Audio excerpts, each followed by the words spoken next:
gikan sa Mactan, padulong sa Balamban, Santander sa Habagatan, bantayan sa may amihan. Ang katahom nga kabilin sa yutang gidak-an, walay sama nga kaanindot, ipanghambog sa kalibutan. Sa kasing-kasing saray ng dakbayan sa Habagatan, nga puno og istorya ang matagdalan.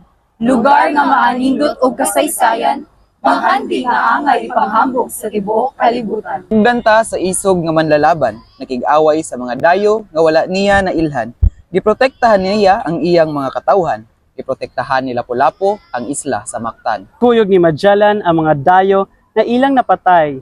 Sila nagdala og tinuuhan nga hangtod karon nila hutay. Ilang gibilin ang mahal na Senyor Santo Niño nga niya gipahinungod ang selebrasyon matag Enero. Sinulog ang kapistahan ni Senyor Santo Niño. Ang tingog nga prititit mulinog sa tibuok Cebu.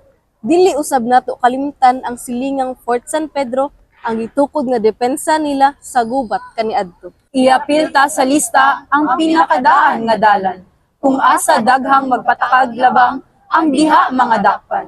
Sa pangalan nga kolon, kini atong nailhan. Nagsaysay sa mga kaagi, sa kalipay o kasabatan. Dili lang maisakulaan ang mga kanilo sa katulad. Pinangili ang mga naguyong katauhan, kini sa maabiyang bihor, malipayon o guutan. Dili lang mga estrukturang daan ang nakaanindot sa atong Pinoy-anan. Apil na niini ang mga nagpuyo nga katawhan. Kinsang maabi-abihon, malipayon ug buutan. Kung ang mga sugbuanon atong giapil, dili pud pwede mawala sa lista sa papel. Ang lami ang lechon nga kagubgob og panit.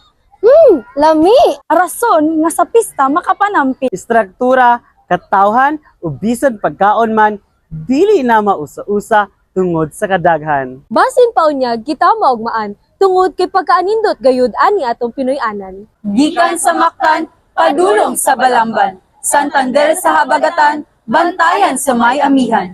Ang katahom nga kabilin sa yutang gidak-an, walay sama nga kaanindot, ipanghambog sa kalibutan. Sige, manaog na ta? Mamakadungog ato!